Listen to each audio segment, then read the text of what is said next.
from everybody's right to left, we have Colin Hanks, Kevin Spacey, Liza Johnson, Michael Shannon, Alex Pettifer, and Johnny Knoxville.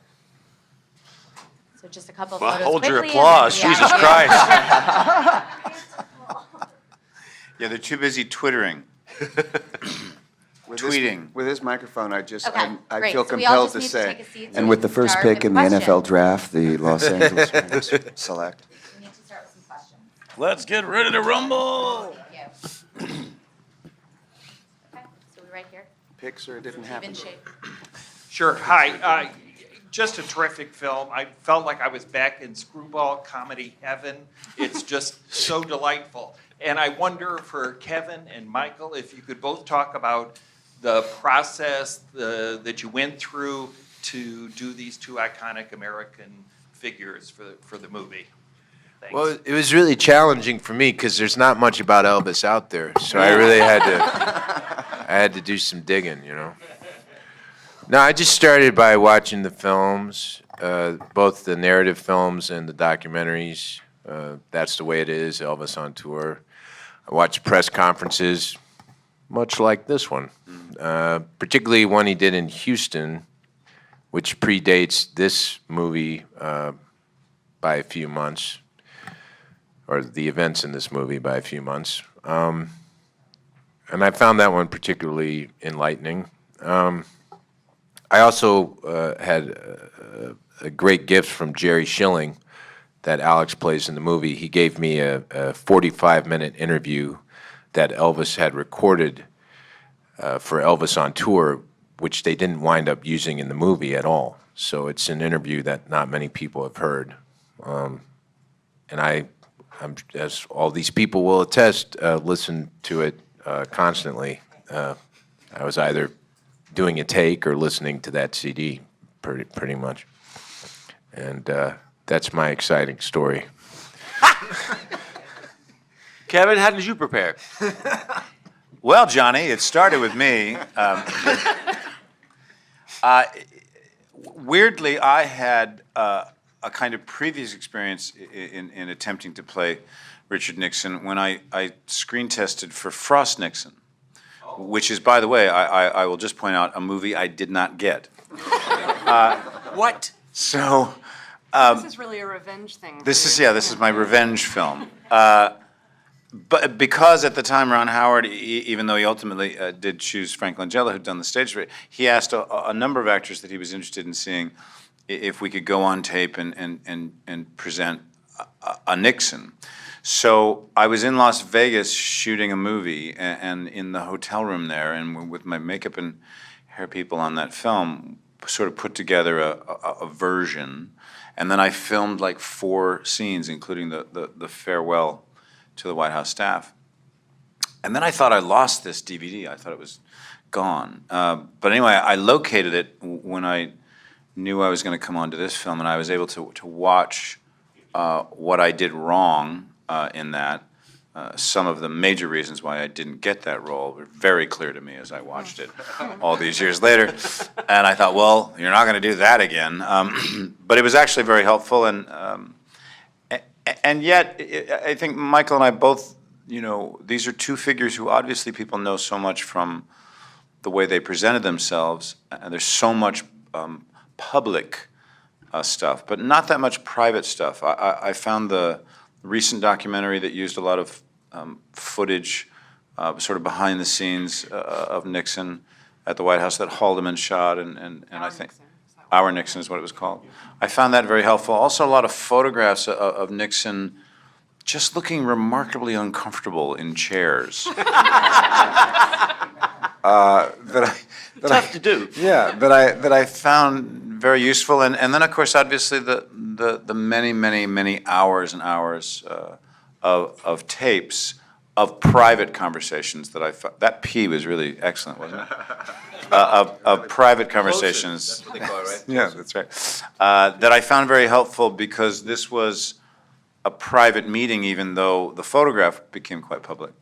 And that was interesting to me to try to understand what Nixon was like in private. And I came away feeling that he swore more than any human being I've ever heard on tape. And he was decidedly grumpy. Something was always fucked up. Someone was always trying to get in, you know. There was some.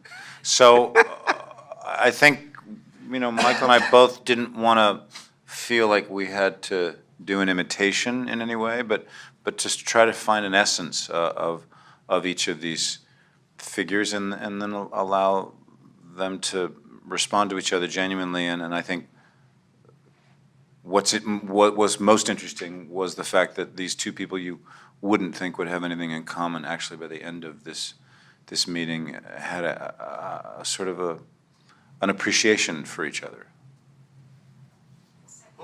Well, I was actually going to ask you something along those lines. Obviously. Well, then don't, for God's sake. Don't make me repeat myself. No, I'm not. But why do you think that people are so fascinated by this meeting between two so different, and that's such an odd couple to get together? And I mean, obviously the photo is iconic, but the story is a little bit, it's more of an urban myth. Did you know anything about what had happened before? No, I was 13 when Nixon resigned, so I wasn't. Do you? I was actually born the week before this meeting, but I I was, but I mean, I think that the script, when I received it, actually does get at why people are so fascinated by that photograph. To me, it's because, you know, both of those men are so iconic and so well known, but for radically different things, right? Like if Elvis is known for, you know, defining a rock and roll youth culture, for being as cool as shit, right? Like, and Nixon is, I think, a super effective president. He has a huge fan base. People are incredibly interested in him. He is not known for being cool as shit, do you know? And I think that even just the not only in their personal style, like what they're each wearing in that photograph, but also what they're known to stand for in American culture is very dissonant. And just the juxtaposition, even within the photograph, has an absurdity to it that I think is then drawn out and explored by the script that we all got. You know, somebody said something to me interesting the other day. They said, yeah, I didn't know Elvis was so conservative. I didn't know, is that true? And I said, well, first of all, Elvis never talked politics with anybody. He didn't think it was anybody's business what his politics were, and he didn't think it was his place to instruct people on politics. He was a singer. But it's also, I think it points out a really interesting trait in Elvis, is that Elvis is always incredibly aware of who he's talking to. And he is willing to have whatever conversation the other person wants to have. And I think one of the real charming things about it is to see Elvis meet this man who is perennially grumpy and actually coax him into having a semi-decent time for a couple of minutes, you know? That's right. So I think maybe that's what's so interesting about it. And don't forget your karate moves. My karate moves, That's right. which Johnny was my trainer on those. It was a quick session. We got it worked out. You want me to show the president my karate moves? Yeah. What is going on? Okay, I have a question regarding the production. This is for Lisa and Johnny. I've noticed over the past, there's quite a bit of references in regard to like film clips, archival, press clippings and whatnot about the meeting itself. And I noticed in the film a lot of the dialogue was actual conversation.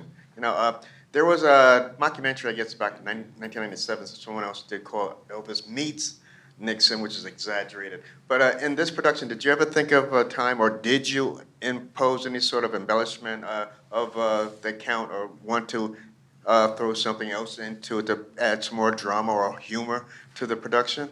There was a dog, but we cut it. Really?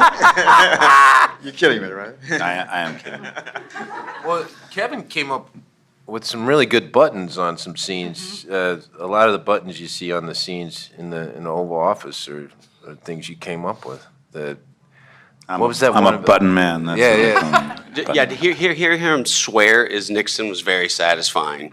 But we didn't have to add too much to the story because the story is so bizarre. Of the truth of what happened is so insane that we just were true to the story. Now, Eliza would allow us to go off book, take or two, but you stay true to the story. Most of that stuff's cut out of the movie. Yeah, Johnny. yeah. Oh, but the cool cat one with you dropping the gun. Oh, yeah, that's That right. was- That's right. That's you. But also earned the- it, you earned it all that day. The thing also is that while this is such a famous meeting, it wasn't recorded. And so, in a way, it allowed us, and certainly the screenwriters, to be able to imagine what a lot of this conversation was, although the character that Alex plays was there and sort of in and out of the room, as was the character that you play. And so they were helpful in terms of snippets, but I think it was expanded in terms of, and that's sort of been the fun of it, is that we could imagine it. Yeah, you kind of want to see Elvis give a karate demonstration in the Oval Office. You want to see it. Yeah, Did it happen? You still want to see it. still want to see it. And I think also that's one of the things that is beautiful about fiction and that you can do through drama, right? And there could be like, if I was a detective, I could make a certain version of everything that we know to be exactly true at what minute, like that. And that would have a certain kind of truth value, right? And then there's other things that we know that are emotionally true, right? Like we know a lot about Jerry's friendship with Elvis that we were able to study actually with Jerry Schilling and through his book. And like, I believe that there are some relatively small changes in time frame and things like that that we decided to put in this movie in this time frame, right? So like if we leave that out of the movie, does that make it more true or less true? Because we know those things are emotionally true, right? So if we're like, that happened on Thursday, and so that can't go in the movie, does that make the movie more true or less true?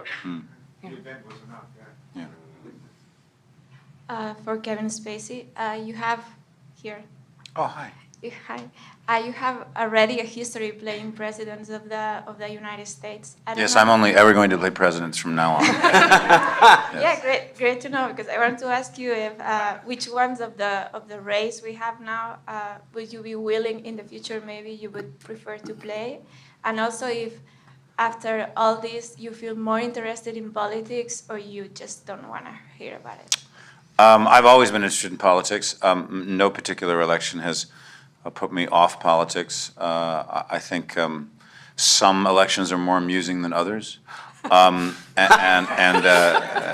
you know, I'm all for the entertainment factor. I love a good laugh, and I very much enjoy doing House of Cards. It's an incredible job to have, I wouldn't want to play any of the current people running for office. I think that would be bad casting. However, now that I look at you, Stop. Stop. Don't finish the sentence. Hillary. I'd play Hillary. no, I think Cruz. You could be Cruz. Cruz? Yeah, you could Oh. be Cruz. Oh, you know. jeez. Little orange makeup and A lot of orange. a lot of orange. Yeah. Which is also Out of very your face popular. with tang. Yeah.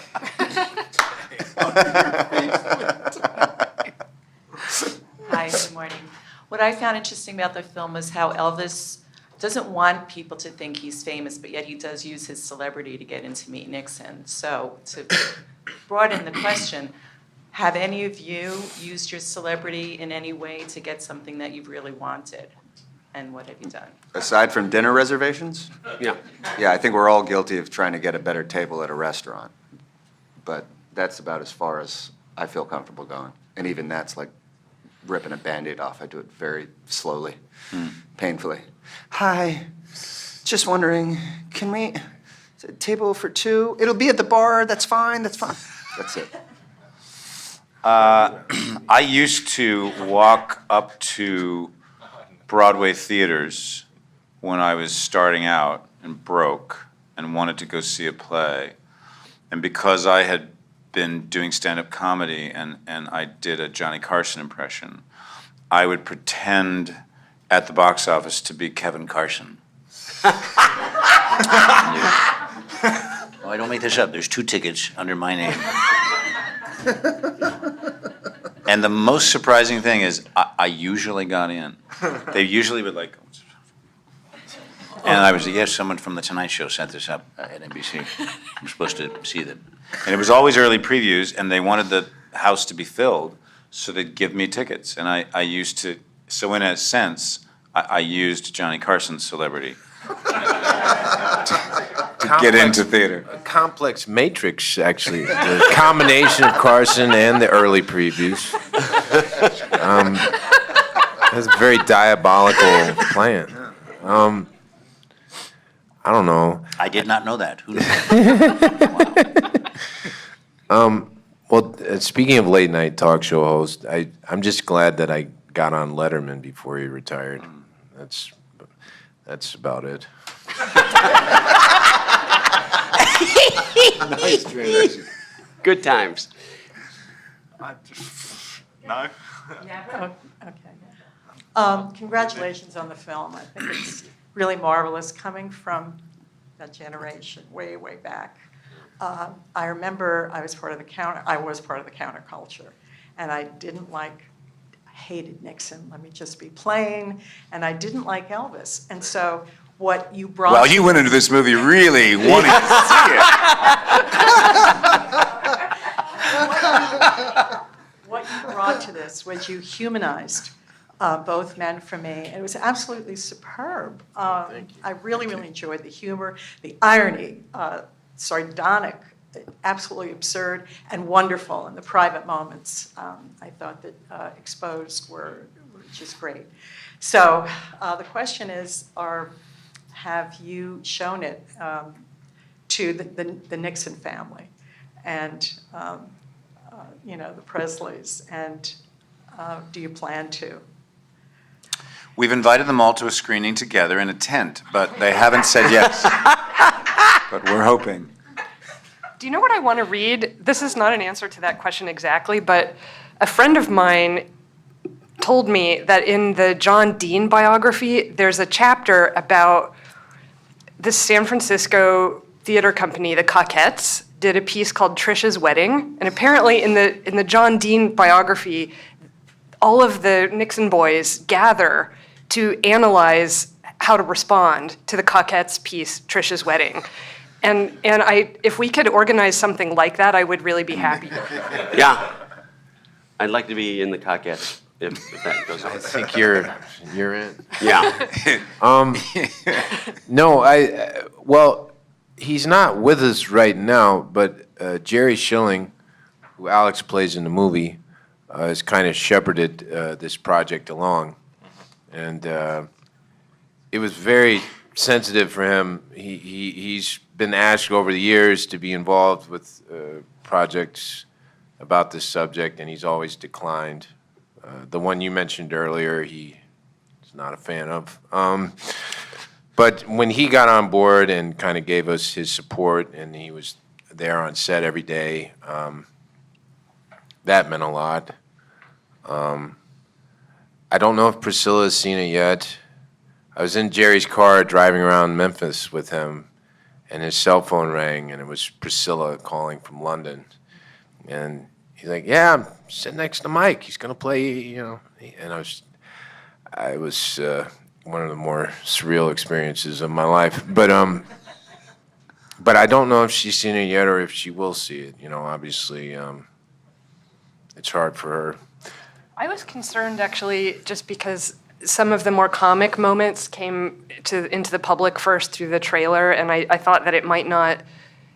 I thought that was fine for the public, but just for the people who really have a stake in the representation of Elvis or Nixon, I thought, I wonder how that will be.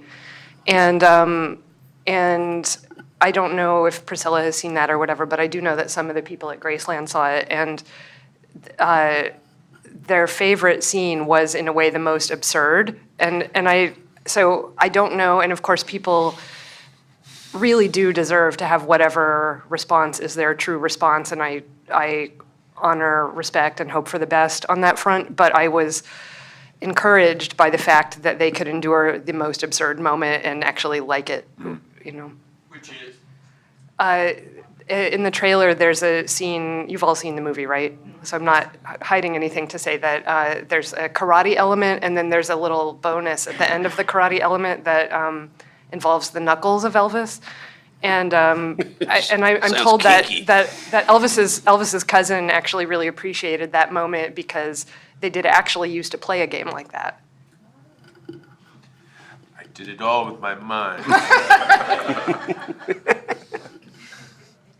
Hi, I wanted to ask Kevin about playing Nixon after coming off of Richard III and Frank Underwood. I was wondering, are you drawn to these dark Machiavellian figures of power, and are you trying to sort of get to the bottom of that character type at this stage in your career? Well, I actually, even though I suppose in hindsight and certainly knowing what happened to Richard Nixon with Watergate, you could put him in that category. But what was interesting to me about this Nixon is that he's not saddled by Watergate. And in fact, he hadn't even started taping in the White House and wouldn't for another year and a half or so. This wasn't for me exploring a kind of dark Machiavellian figure. There are elements to his paranoia, elements to his the sense that something was always fucked up or wrong or people were screwing up or whatever, that was interesting. But I actually think that the conversation and how it shapes itself out and how Elvis provides for Nixon this sort of conversation in which they have a seemingly brilliantly played by Michael in terms of the giving him what he wants and what he wants to hear, but a conversation that I think Nixon didn't expect. And so for me, a different kind of Nixon from the two other figures that you mentioned. Following your answer, this movie Behind the Comedy Surface has also, I think, a very melancholic side, because to me, it talks about maybe two very important men, a little bit out of their time. How did you work all together in order to find the balance between comedy and sad, melancholic side? Drinking. I find drinking really helps. I mean, yeah, I have to give Liza a lot of the credit for that. But like I said, Jerry kind of gave us our marching orders in the beginning. He's like, I don't want this to be silly, you know. And both of these figures, I think, merit attention and respect. There's so much already in the popular culture, the kind of the mocking caricature of these two people. It's like, why add to that? You know, life's too short, and it's such an amazing opportunity because on the one hand, this is a real event, and on the other hand, it's an imaginary event, and you don't get that opportunity very often. It doesn't, honestly, when I say it out loud, it doesn't even make any sense, but it's the truth. Yeah, but I think, I kind of think that's how we both work. I think everybody in the cast worked this. You know, Alex was incredibly devoted to Jerry, spent a lot of time with Jerry, and was very interested in capturing Jerry's point of view in the story. And Johnny and Colin, everybody showed up to work, even the day players, just had a respect for it. You know, the humor is inherent in it. The humor you don't have to go looking for, really. It's kind of there. But there's actually not even really jokes in it. Yeah. Like there is. I think we all acknowledge that there is a comedy to the situation, but there were like 2 jokes written in the script, and like half the time when we would get to them, you guys would refuse to say them because you were like, "This isn't a joke movie," you know. And it was very awkward when we shot the scene in the airport, which I love this scene, but when we finally came face to face with an actual Elvis impersonator, it was very jarring, I think, for all of us, because it was pretty deep into the shoot.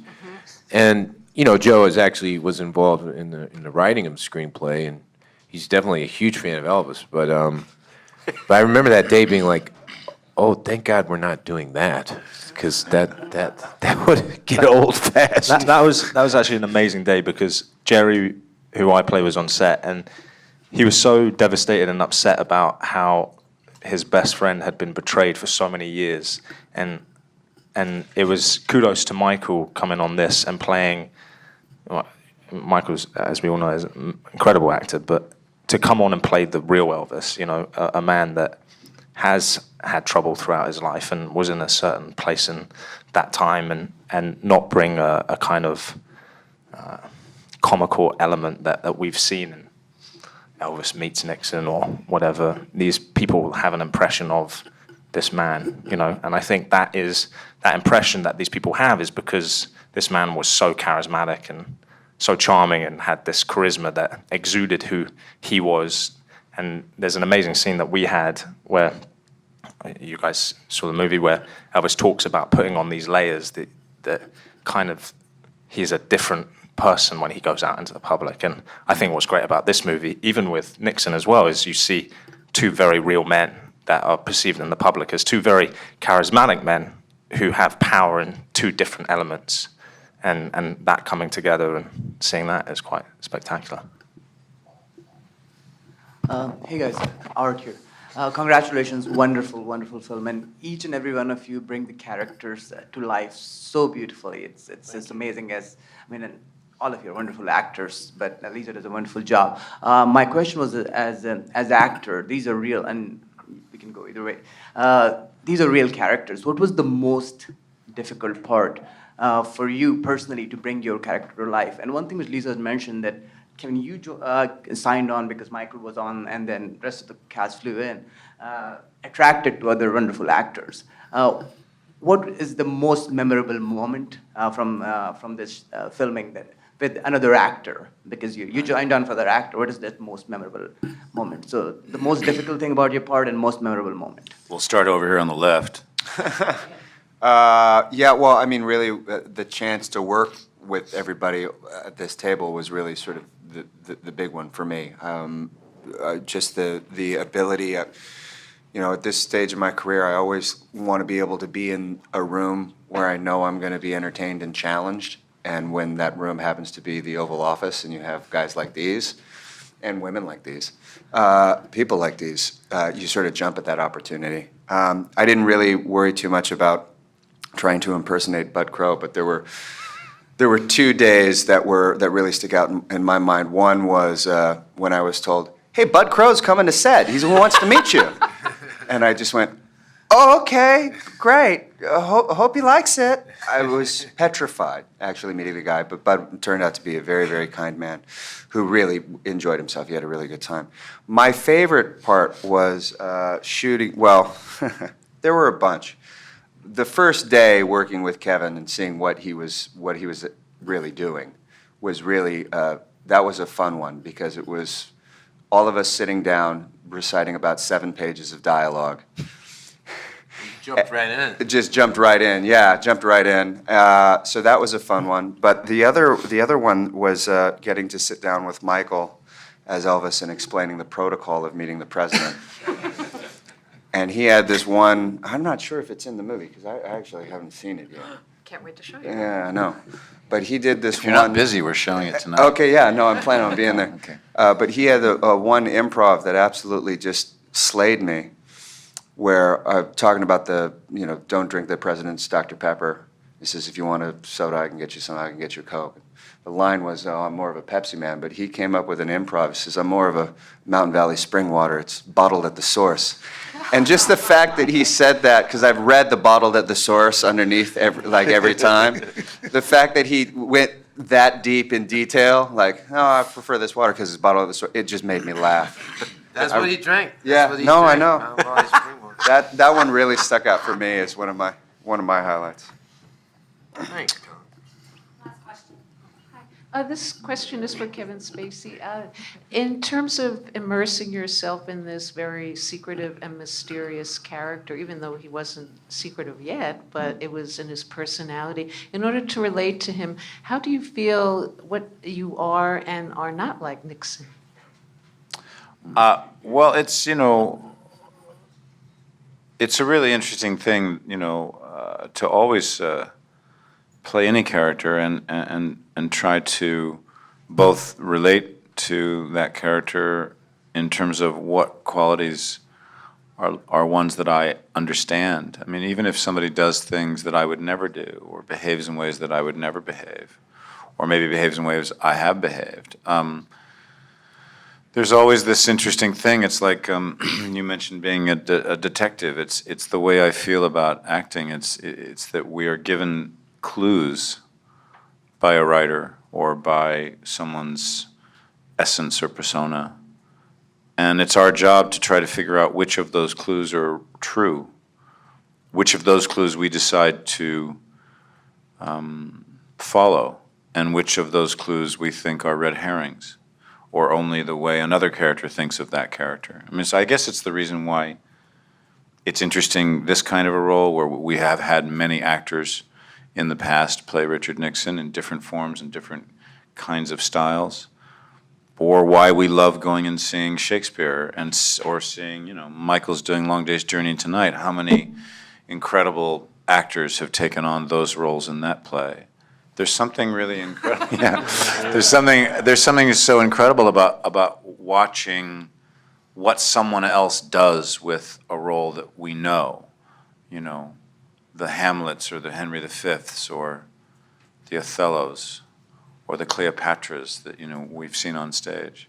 There's something really interesting about the way each individual actor approaches stuff, and some of that stuff is entirely a part of our process that I'm not so eager to talk about. These are investigations that you have to do, and sometimes you walk away from playing somebody and you think, wow, that was as far from my own experience as I can possibly be. And sometimes you walk away thinking, wow, there are qualities in that character I didn't realize I had. And those can be both interesting and uncomfortable, and the journey that we go on as actors is an interesting one and sometimes a revealing one. Thank you, guys. Thank you all very much.